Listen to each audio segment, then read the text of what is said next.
Ambassador Navtej Sarna was India's ambassador to the United States, High Commissioner to the United Kingdom, and ambassador to Israel. He also served as secretary to the government of India and as foreign office spokesperson, with earlier postings in Moscow, Warsaw, Thimphu, Tehran, Geneva, and Washington, D.C.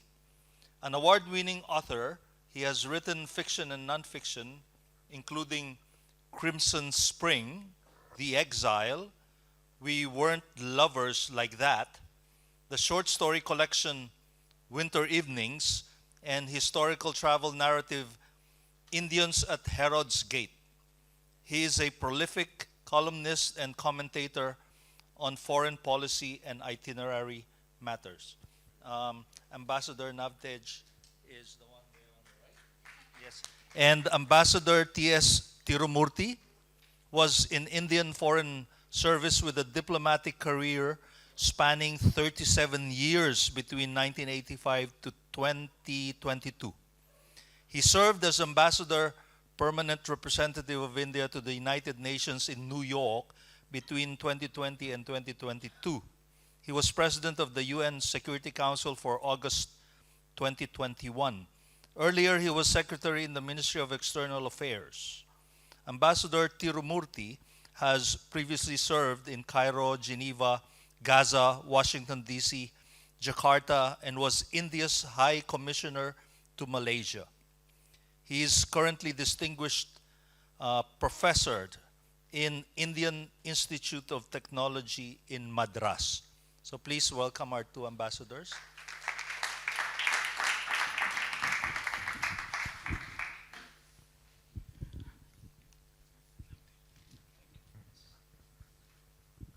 Firstly, let me thank Auroville, thank Secretary for inviting both of us.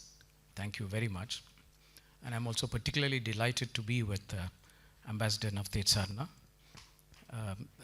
Apart from being a very distinguished ambassador, and he's a senior in the service which we both served, but he's also a very dear friend. And so thank you once again.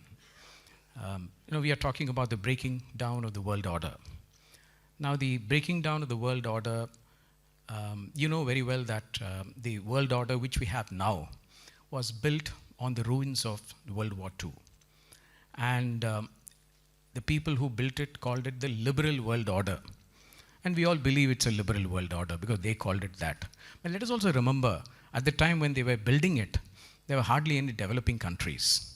In fact, India, when it became an original signatory of the UN Charter in 1945, we were still a colony. So therefore, this world order has been built by the West, and there is a huge disruption across the world right now because it is across the board: geopolitics, geotechnology, geoeconomics, and geo whatever. And whenever the liberal world order has been challenged, it's not as if it has been challenged only now. I mean, it has been challenged over the years. What the West realized is that they found a way to preserve the world order, preserve their status quo, preserve their privileges which they had. And they made accommodation and all that, which I'll come to preserve this world order. And but of course, they also violated their own world order, but it's a matter of fact. I'm not trying to accuse anyone of anything. It's a matter of history that they also violated their own rules and regulations whenever they could. Now, the breakdown of the world order, I just wanted to put it in perspective. This did not happen with Trump 2.0. I think it's very important for us to realize that. It is not Trump 2.0. It happened more than 25 years earlier in a real way, but probably 3 decades. The first was very obviously the rise of China. That was a very important disruption to the world order, which we are familiar with. And this very an example is how China was inducted in 2001 into the WTO. See, you had a completely non-market economy being inducted into the World Trade Organization, which stood for free market. So I think that is the irony. And the moment you did that, you automatically disrupted the entire world order. And second was emasculation of Russia. Let us be very clear. Over the years, the Russian emasculation, it's about NATO creeping right onto the border of Russia, and we've seen what is happening now. But it's also that they tried to induct Russia into G8, made it G8, and then once again they said, sorry, you're not a democracy, you're not this, you're not that. So I think the way they treated Russia, that was unfortunate. Russia is a big country. It's a country which has huge weight in the world politics. Then later we had emerging economies, India, Brazil, and a whole lot of others. So they realized that when the financial crisis came in 2008, G7 could not handle it alone. So they inducted India and Brazil. They said, come, let us form a G20. So once again, you see how they preserved the status quo of the liberal order by inducting whoever was challenging it. So that's one thing I just wanted to flag to you. Now, even now, if you see India is the fourth largest economy, we are doing very well, but still, we are still fighting to get into reform the UN Security Council, still trying to reform WTO, still fighting to reform IMF, and we haven't succeeded. So therefore, and what I'm saying is some amongst us feel that, the liberal world order is good for India because we are doing well. Obviously, it's a very obvious question. But let us remember that every inch of the way we fought to reach where we have reached. And a standing example is India becoming a nuclear power. We became a nuclear power against all odds, against all the sanctions which they put on us, and we have become a nuclear power. So, I mean, it's not as if, then we also had a non-alignment, which Prime Minister Nehru had done at that time, and that was to increase our strategic autonomy. And then, over a period of time when we realized that the two great adversaries, US and China, are far more interconnected than ever before, not like Soviet Union and US, we changed it to multi-alignment, which addressed the same issue of strategic autonomy. And whenever the system was the liberal order was under threat, they either changed the rules or they blocked countries. And this is very evident in the climate change one. The climate change, we started with what is called common but differentiated responsibility. Then after 25 years, in 2015, it became nationally determined contributions. And now I can assure you that it will become internationally determined contributions. There will be no national there. So I think that is, and WTO, of course, when people started challenging it, they blocked it. The IMF, once again. So I think it's very important for us not to feel nostalgic about the current world order. It's breaking down. There is no world order taking its place. The fragmentation which is taking place now is going much faster than ever before. Thanks to, of course, Trump 2.0. He has accelerated that because he has a different view of how to preserve his own self-interest. Just as every Western country preserved their self-interest, he had a view of how to do it, and he's doing it. He says, I'll negotiate directly with every country. And he'll negotiate with Malawi directly, he'll negotiate with South Africa directly, and you will know who will win. So I think this is where the breakdown of the world order is right now. And it's affecting every one of us in one way or another. And how it's affecting, the United States and, Europe, how it's coping with it, Chinese, Russians, and others. I think I'll, turn to Ambassador Navtej Sarna. He has been ambassador to the United States. He has been High Commissioner to the UK. He speaks Russian. There can be no better person to lay out the breakdown for you. Thank you, Tiru. I think after there's that brilliant statement, and there's very little to add, but I can just keep on repeating parts of what you have said. First of all, also let me thank Secretary and the Auroville Lit Fest for getting us here, which has been a long ambition and finally realized. It's been an absolute education to be here. There is a very strong view that, and it's been argued in very extensive academic and diplomatic papers recently, that world order is in itself an abnormal situation.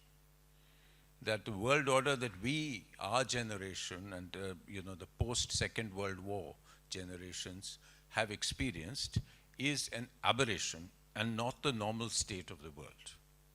The only other similar world order was the colonial imperialist domination of the colonies. Of course, we have heard over these sessions so much about what happened to India. And what happened after Post-World War is a situation which was set up essentially by the rich countries, by the victors of World War II. And at some stage, there was a certain expectation that this will last. You know, that the world will have a WTO and everybody will trade according to that. We'd have an international law.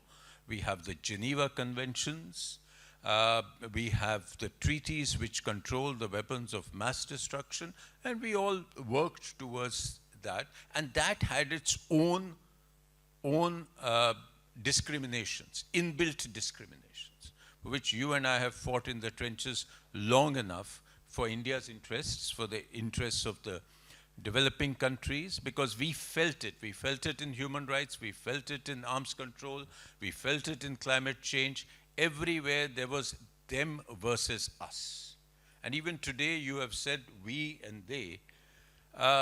What has happened today is that that order is now, whether you are right, it didn't start with Trump 2.0, but that order is has been shattered. And I don't think anymore there is a we and a they.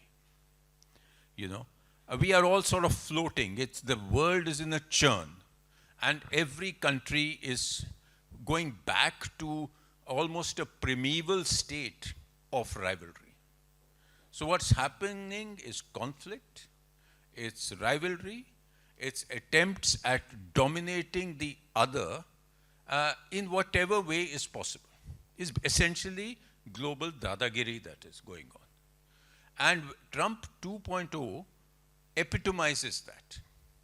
He epitomizes, he dramatizes, he personalizes this trend. And because why I say there is no they and us, in the old days, just after independence, we sought Asian solidarity. A lot of people have criticized what we did with China, that why did we not try to take Tibet, or why did we not take it, and why did we not fight with China more, etc. The fact is we had a vision, a post-colonial vision, that Asia is big enough for India and China to work together. And a lot of countries, new countries that were appearing, a lot of them with India's help, with India as a beacon because of our freedom struggle, a lot of countries in Africa and Asia took inspiration. And we had, I don't think it was a bloc which sort of looked away. It was the non-aligned, had its own logic of the time. They don't exist today because there is no West. The West is fighting with itself. The transatlantic relationship, which was sort of as if it is written in gold and it will stay forever, is today in doubt. I mean, the Europeans are all over the place today. They're confused. They're trying to see how they can defend themselves. They're trying to see how they can keep their promises to Ukraine, because Trump may walk off any moment. So there is no unified they. Even the allies of the United States, the US, Japan, South Korea, today Japan and South Korea are trying to play Trump. They're trying to play Trump by saying, okay, we will invest $700 billion, we will invest $400 billion. It's become a transactional relationship there also. So, you know, what's happened is, there are no us versus them. There is conflict, there is competition, there is adversarial relations. China, you mentioned China coming into WTO.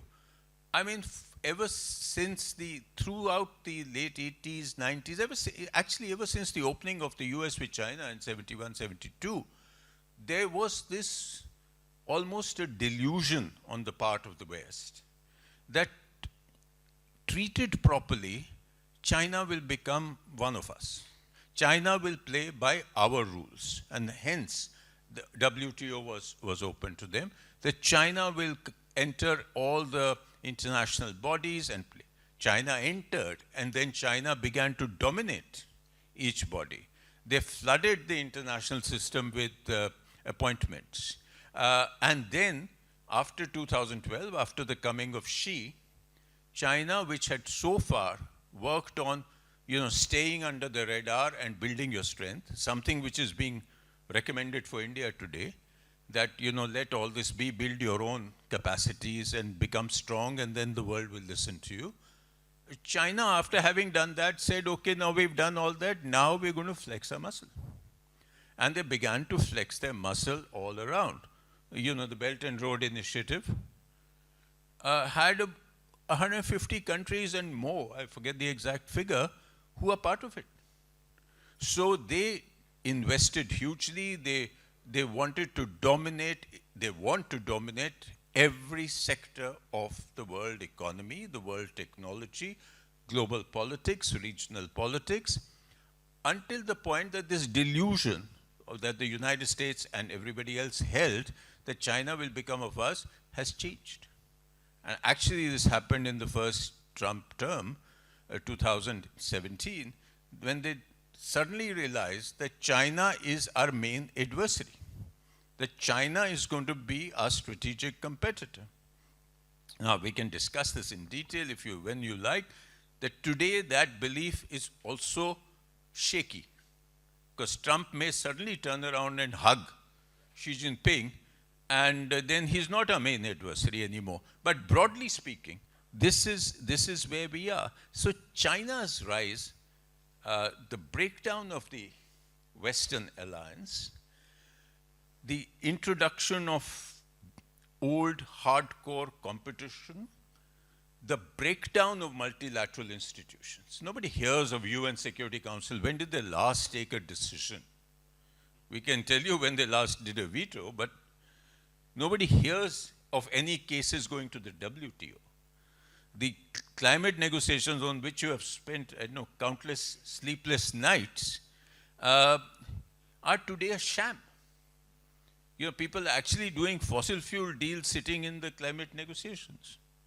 So the breakdown of all that, these are the indicators that, the so-called post-liberal, post-World War liberal international order is in the trash can of history.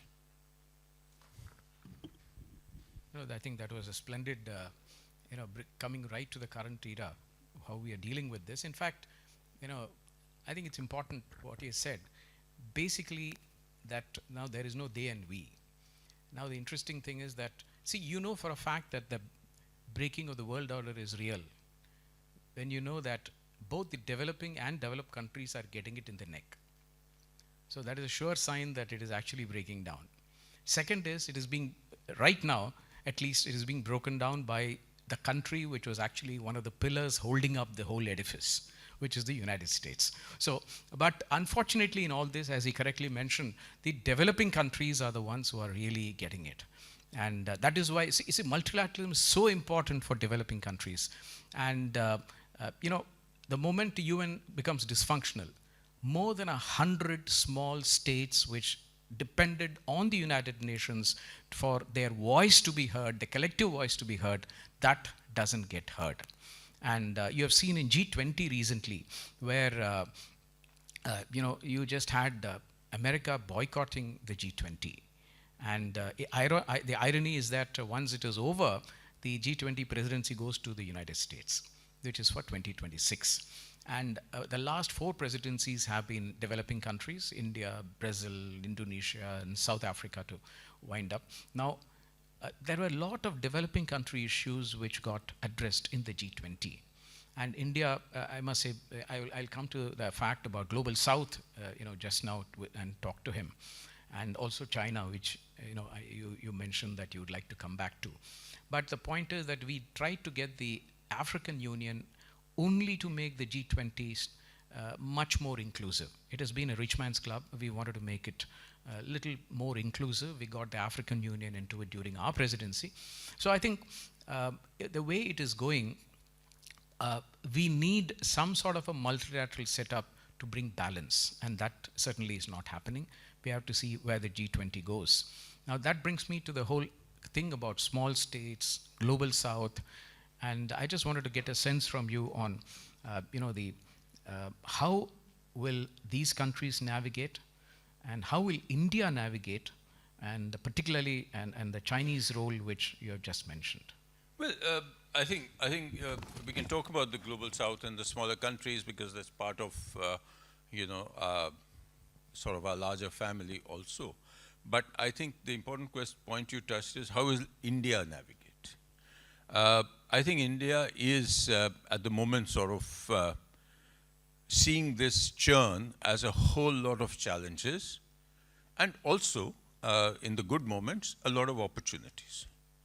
So I think let's do the challenges first. I think the biggest challenge has come is that for the last 20 years, we've all worked towards this to see that having the unipolar world, India and the US have a strong strategic partnership.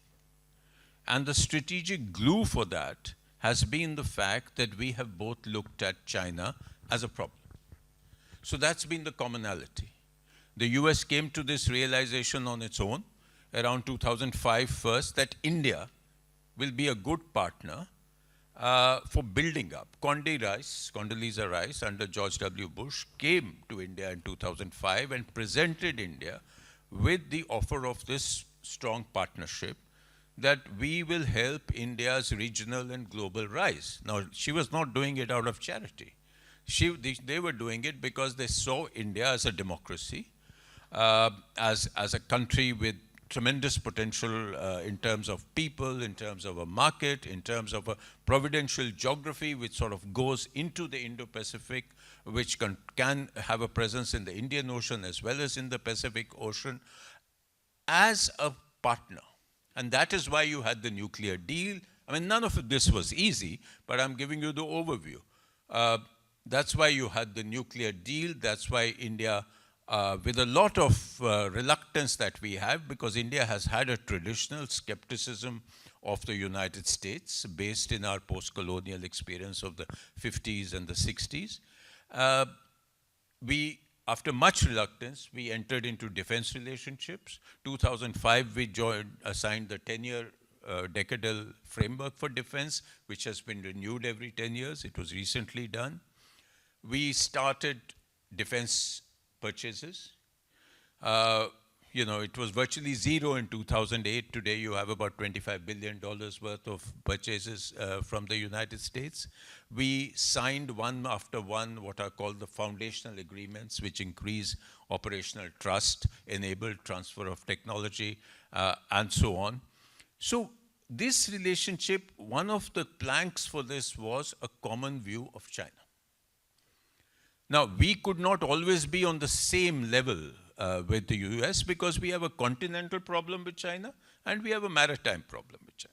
On the continental problem, nobody else is going to come to our help, as we saw in Ladakh and all. Of course, intelligence and all is there, but not really. So we could not always be as openly against China. We had to hedge our bets, which we did in the Quad. India was seen as the most reluctant partner of the Quad. But because we had our own, we have a China problem, we have to solve it, yet we will show that we are with the US, so we were trying to, fudge it nicely. So we've done that. Today, that strategic glue has gone. You don't know what Trump's view of China is going to be.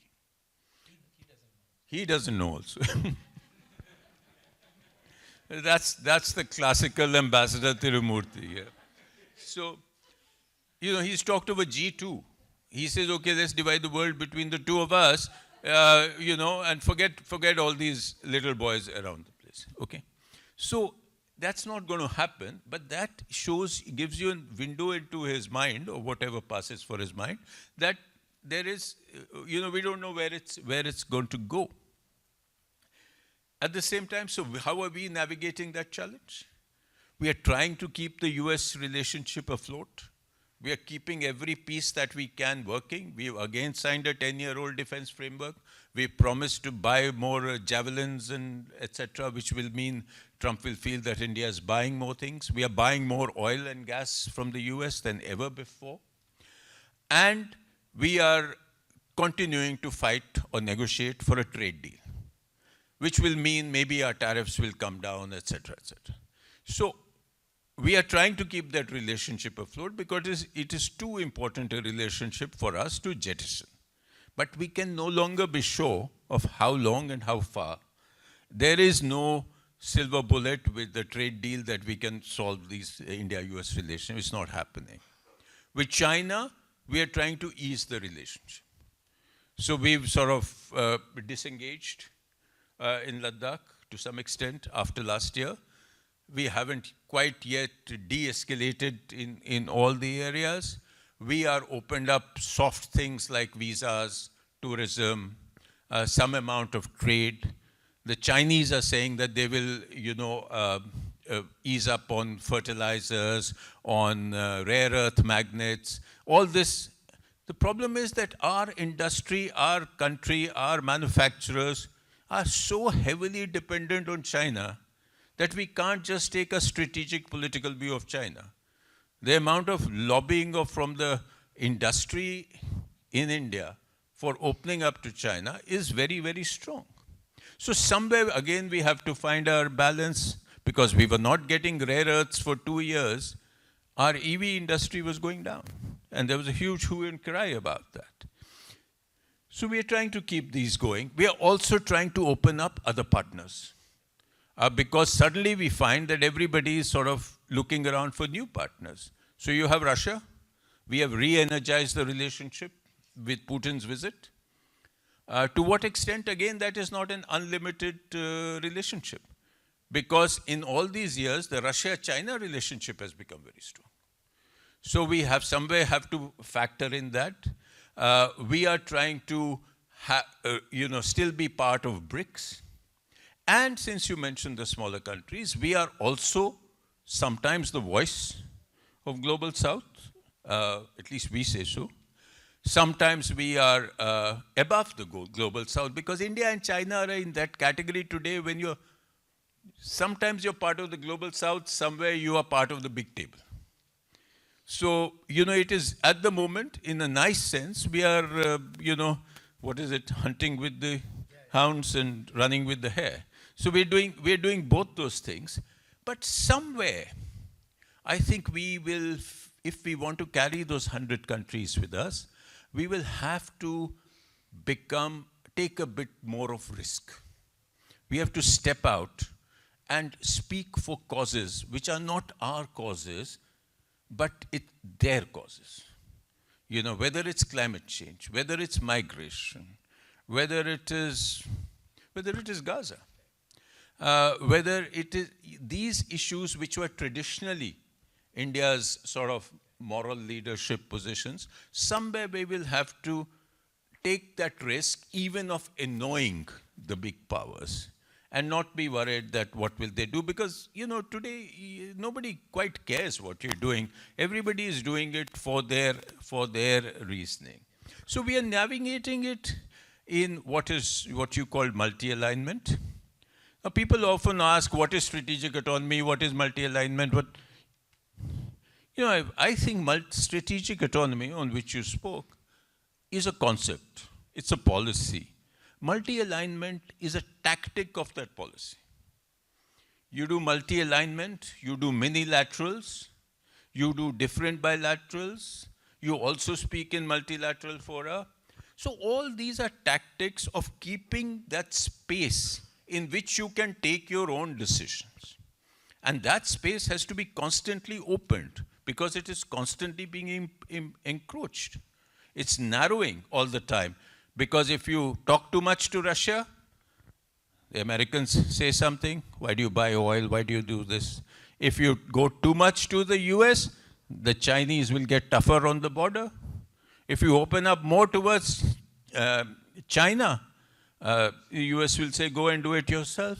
So, that it's a very narrow space. And the only way you can broaden that space is by becoming stronger, so that your value to each of these countries is enough to overcome their doubts about your fidelity.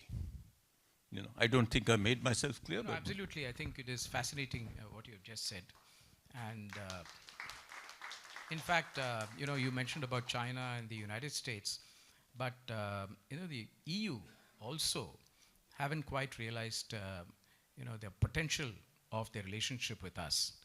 All the EU is doing is that they are writing editorials in Indian newspapers. And you remember that when President Putin came, the three of the big European countries, they wrote editorials attacking the visit and telling India what to do. So this is what they are doing. And they are also placing, I think, sanctions on our refineries and stopping us from buying Russian oil and all that. So I think that they are busy doing all this, and they're supposed to be our strategic partners. And they're supposed to sign a deal, EU-India deal or something in January. So, I mean, you have all sorts of people who make the world. But I think a very important point which, Ambassador Sarna mentioned is about, the strategic autonomy. What is strategic autonomy? Just very simply, it is really creation of a space within which you can take independent decisions as a country which will protect your national interest. I mean, this is basically what it means. And we have practiced it for a very long time. I mean, because people are very fond of going back in history. Whether you like it or not, we had Arthashastra and others who talked about statecraft. We thought for ourselves. Mahatma Gandhi did a very unique independent struggle. Satyagraha and Ahimsa. Nobody even thought of this, but he drew it from our texts and our scriptures. Buddhist thought has come in. Influenced Indian thinking. You have got Western thoughts which have come in, influenced our diplomacy, the way we think about foreign policy and foreign affairs. And India has been an open house. We have taken the best of many of these things. So this is how our whole concept has evolved. And therefore, when Prime Minister Nehru at the time of independence, he formed what is called, he did this non-alignment. It was a very powerful tool, let me say. And, people may have their own views, but I have my view. The thing is that there were two Cold War blocs. And here was Nehru saying that I will not join any of you. I will have a third path. And why was he successful? Very simple. You had more than 120, 30 countries joining him in non-alignment. And it was a very powerful force. But what people don't remember and probably don't acknowledge as well these days, is because non-alignment gave India the leadership of the developing countries. Naturally gave India the leadership of the developing countries, because they realized that countries like India and a couple of others who are, leading this, Indonesia and others, they could be the fulcrum around which the interests of the developing countries can evolve. And therefore, non-alignment was a very powerful tool. But later, the world has evolved. And as I said, the United States and China, two adversaries, are so interlinked with each other, they are actually the best of friends and the worst of enemies. So because they sort of, they are biggest trade partners, biggest investors in each other. That's the world, and they are also the biggest adversaries. So therefore, our policy changed to multi-alignment, which is exactly the same. We are seeking strategic autonomy in a very different world. So therefore, we have been very successful in navigating this. The only difference being that in multi-alignment, it is about using your strategic space for yourself. It doesn't necessarily give you leadership. And that is why I have been consistently writing and advocating the fact that India should start taking leadership. Like in non-alignment, that policy gave us the leadership, but here multi-alignment by itself doesn't give. You have to take. And why is leadership important? I just wanted to come to that. This is the time for geopolitics and protectionism and a whole lot of things. And this is here, geopolitics is determining technology, economy, and everything. So therefore, this is not the time for MFN and free trade and WTO and others. So we should get our geopolitics right before you can get anything else right. So, people have, India has, of course, prioritized growth over the last 20 years. Whether it's under the UPA or under the NDA, we have prioritized growth. And people still say that, put your head down, focus on the economy, and you will start growing and don't worry about geopolitics. I think that template is completely broken, as, Ambassador Sarna was mentioned. So therefore, we have not been particularly forthcoming on what is happening in Gaza or what is happening in Ukraine and what is happening in a whole lot of other things. But Operation Sindoor was an eye-opener for us. Why? Because we realized that if you want the world community to appreciate and support your issues and your challenges, then you will have to support their issues and their challenges. I think that is what Operation Sindoor has basically told us. So basically, you need leadership. The international community expects you to take leadership. You want to become the permanent member of the Security Council. And you have to take leadership. If you have to belong there. And what is the downside? If you don't want to take leadership, see the people who are occupying that space now. Turkey, Pakistan, Qatar, Italy, Oman.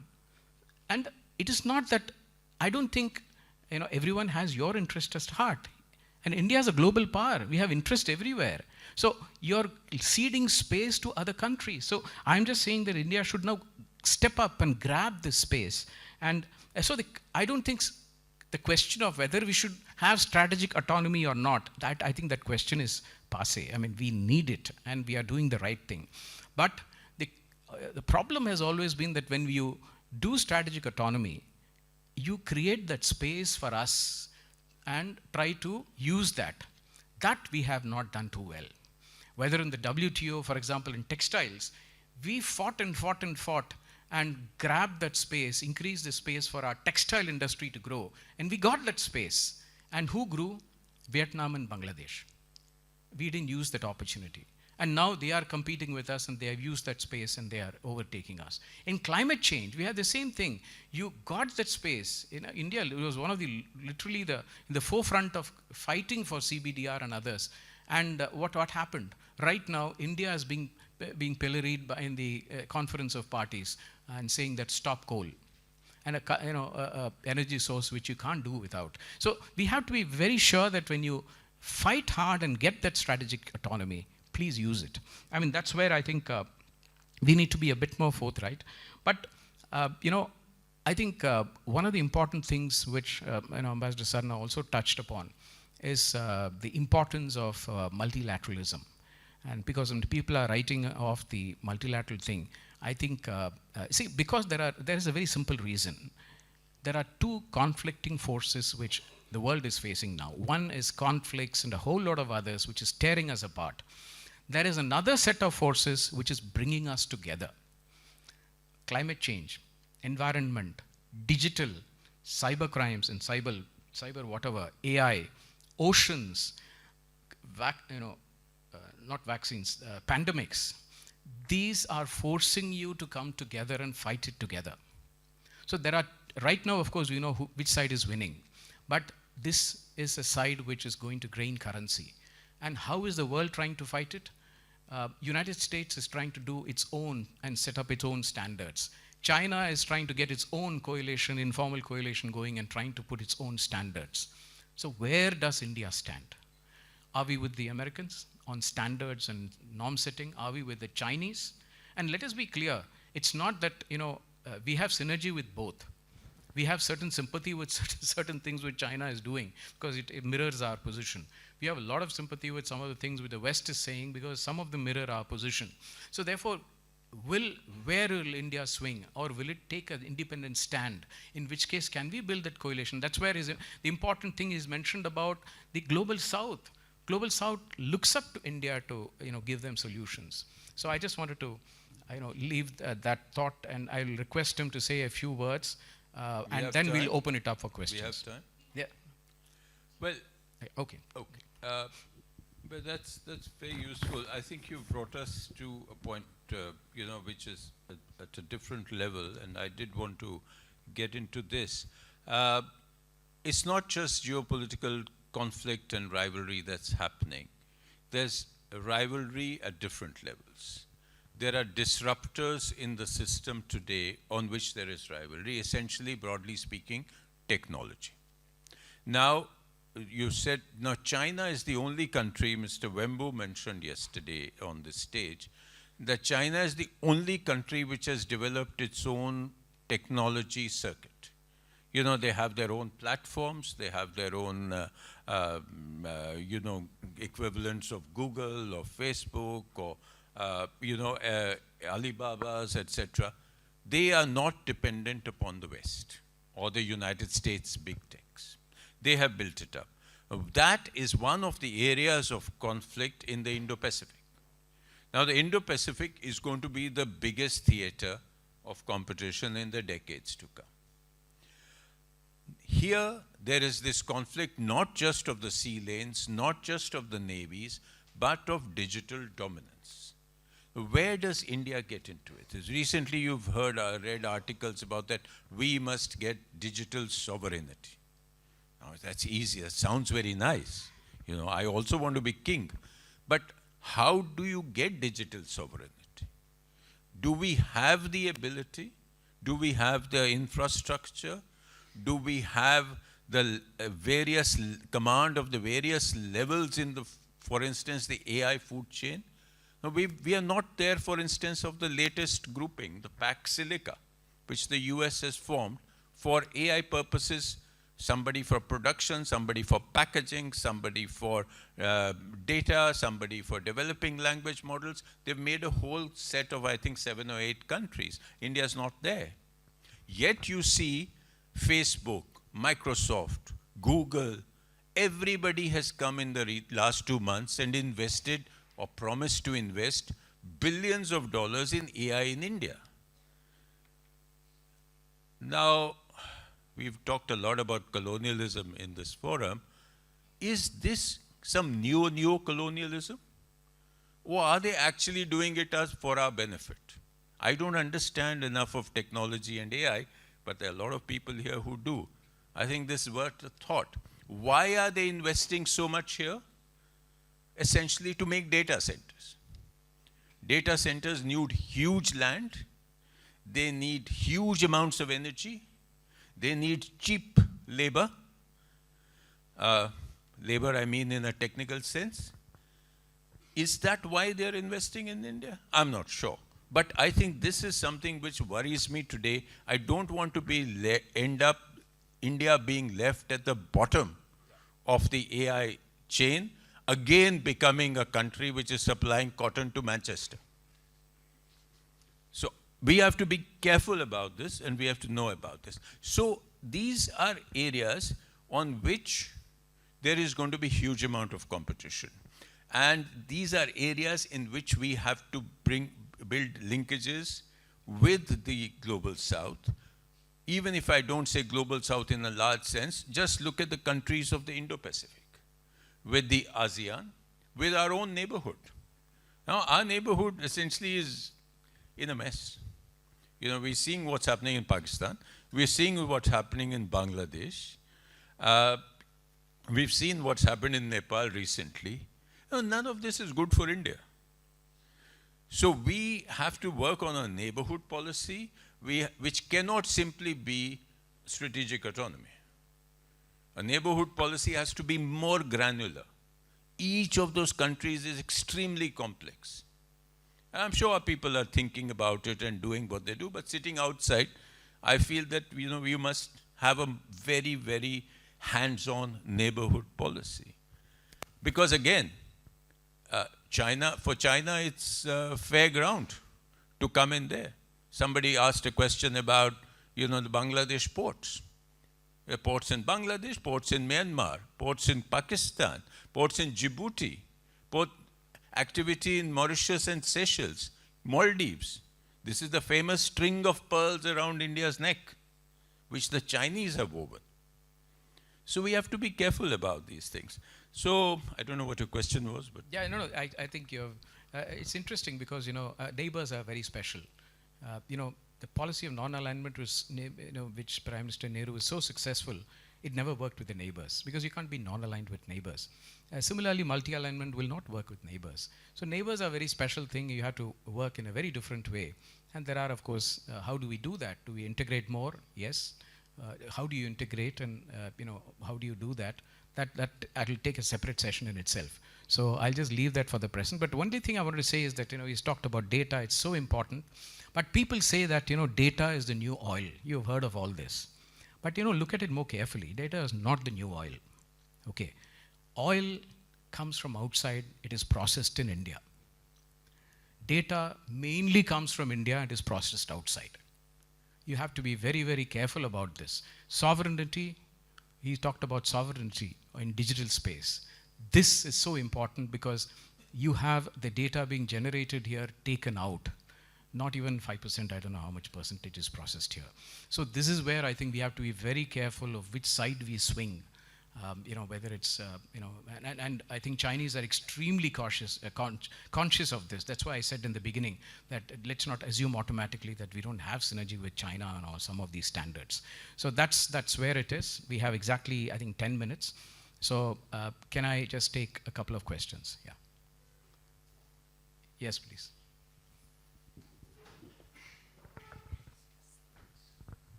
Thank you for the erudite expressions.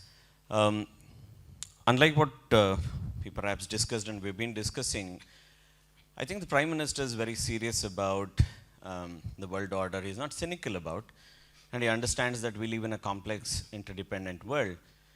And I think he's striving. I think his idea of looking at leadership is not exactly that of Turkey or Pakistan, but it's all measured in terms of the type of acceptance that he's getting, those higher civilian awards, and the type of warmth that he's getting. But all said and done, I think he's also following the Kautilyan dictum of Vaidhi Bhava. That is, there is hostility, there's no doubt about it, but you still have a window to talk to, because there are no permanent friends and there are no permanent enemies, there are only permanent interests. Now, keeping that in mind, my specific questions are, now every country in its national interest has aspirational, operational, and the polemic. I think in the aspirational and operational, I think the executive, more so the political executive comes into the picture, but in polemic, it's your diplomatic community that comes into.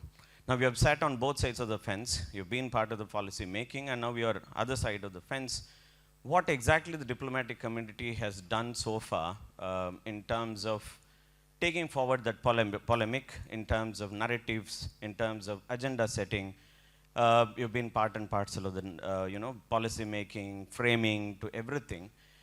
So what is exactly the diplomatic community doing in supporting the Prime Minister to take forward the polemic part of the story, which is exemplarily important in the world that we live, where in fact for me, even Operation Sindoor, the post-Operation Sindoor, the Prime Minister sent across people across the world, was also a polemic. I think that was a brilliant idea that he came in. This is my first question.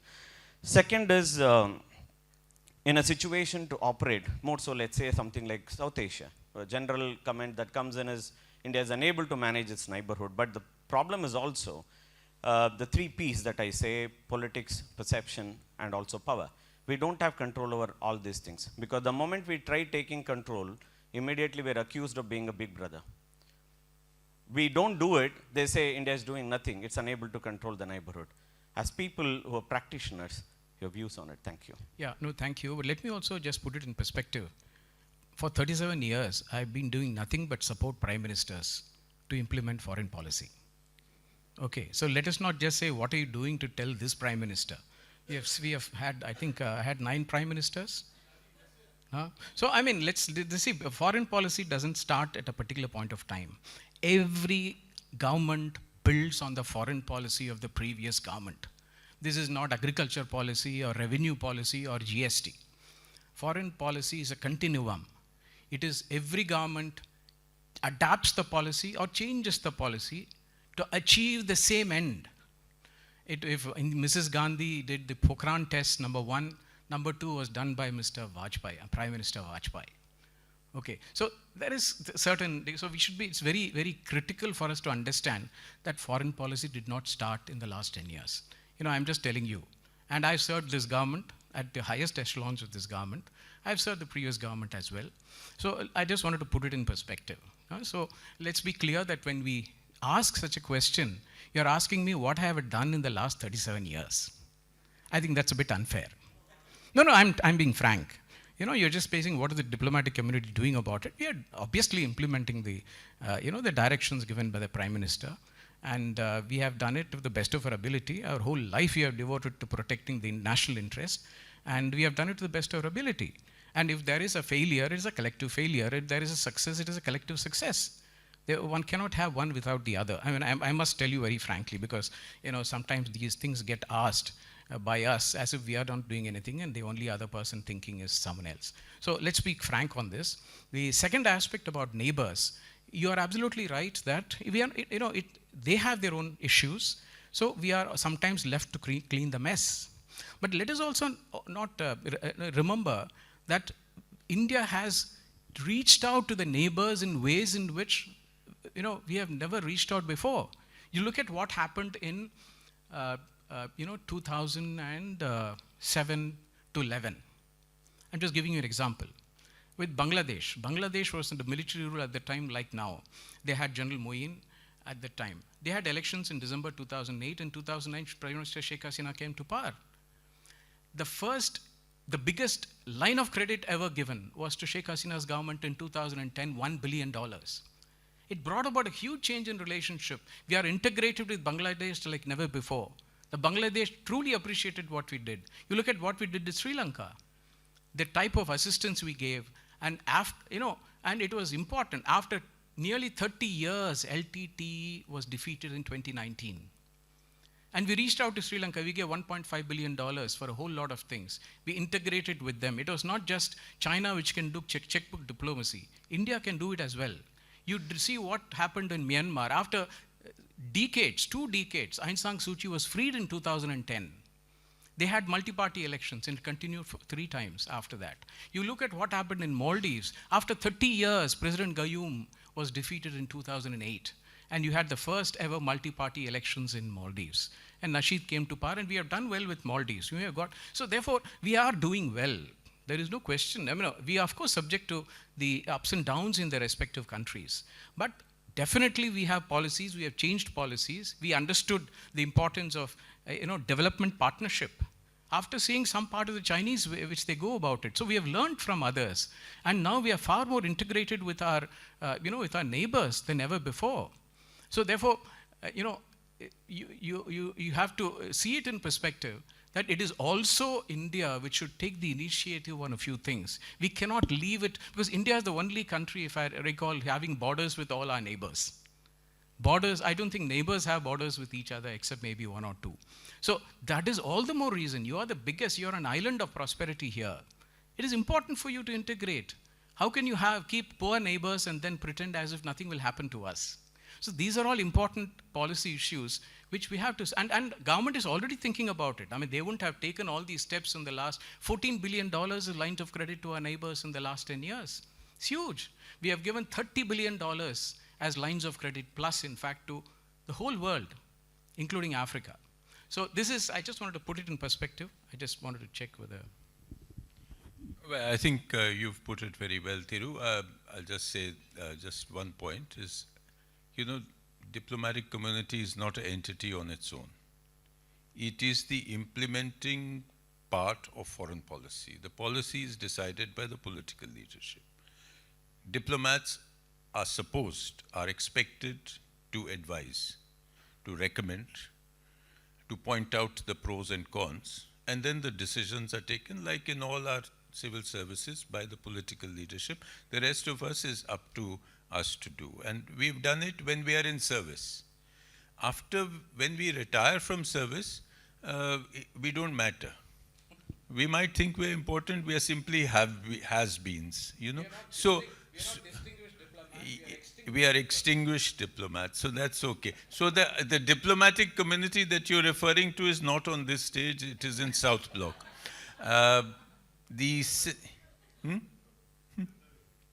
Whatever. So, the second point, in addition to what Ambassador Tirumurti has said as far as the neighborhood is concerned, you pointed to policy, perception, etc. I forget the third P, but it's basic, yeah. So, what I call in old-fashioned terms, I used to call it the big brother concept, right? That is a reality. That is why you need what I said, a special neighborhood attitude and a policy, which I'm sure we have, but I want to point out the complexity of that. No matter what you do, you will be the big brother. If you give a huge line of credit, they say, oh, India has done it because they want our energy, they want this, they want that, etc., etc. Indian businessmen are going to make money out of this. If you don't do it, China will do it. So that is why this is complex. That is why you need a constant refashioning of an attitude towards a country, a mix of economic strength, mix of political power play, mix of soft power. Don't forget the soft power. And that, it has to be a complex approach, and there is no one size fits all. What works in Pakistan doesn't work in Bhutan. What works in Sri Lanka will not even work in Maldives. So that's why I pointed this way. Yeah, anybody else? Otherwise, yeah. Yes, please.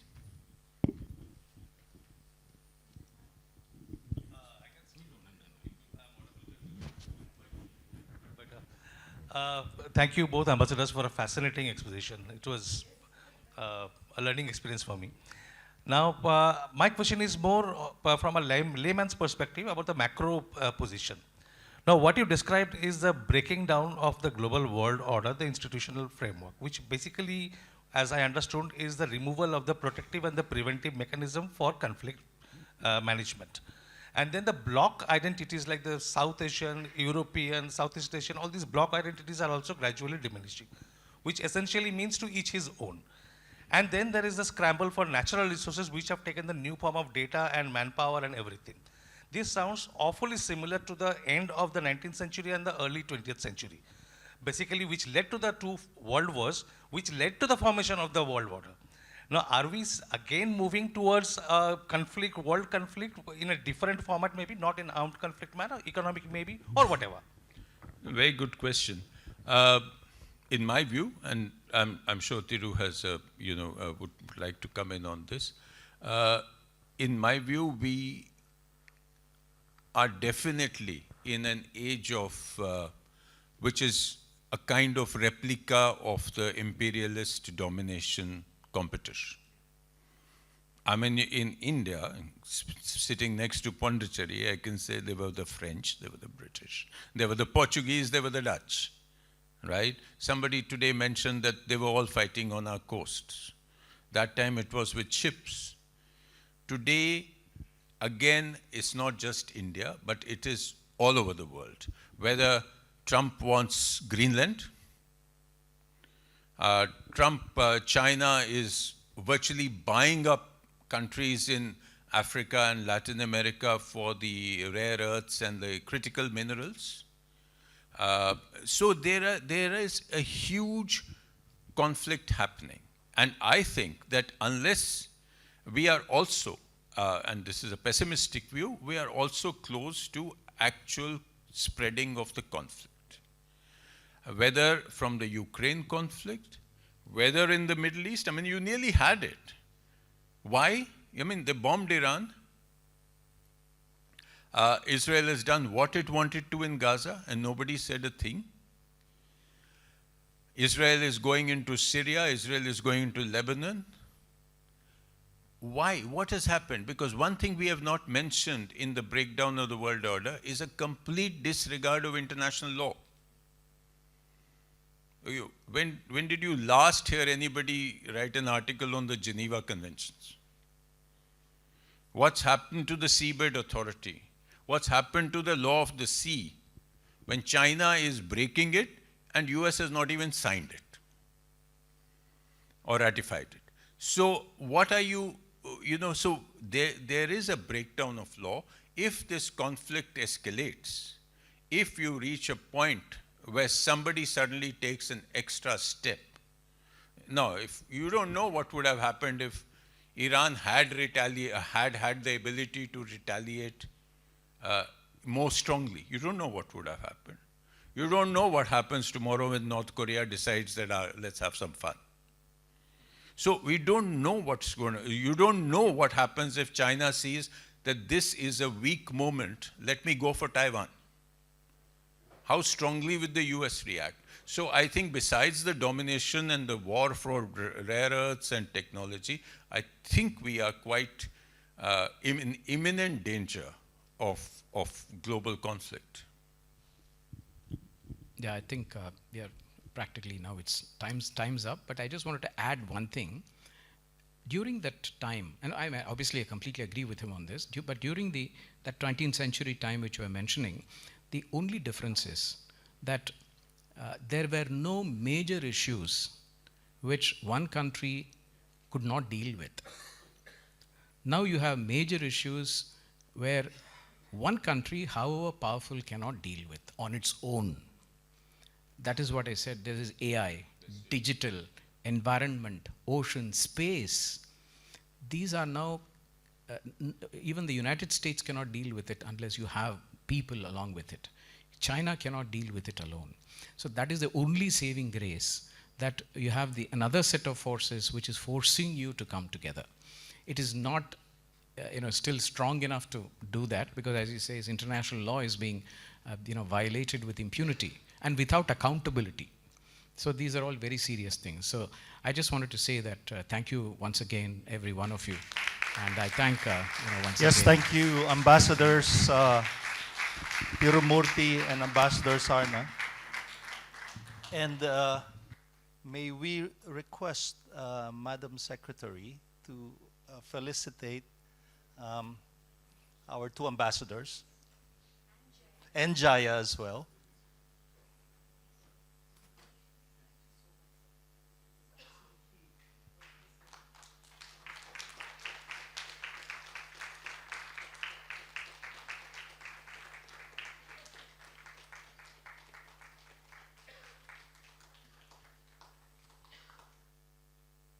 Thank you so much.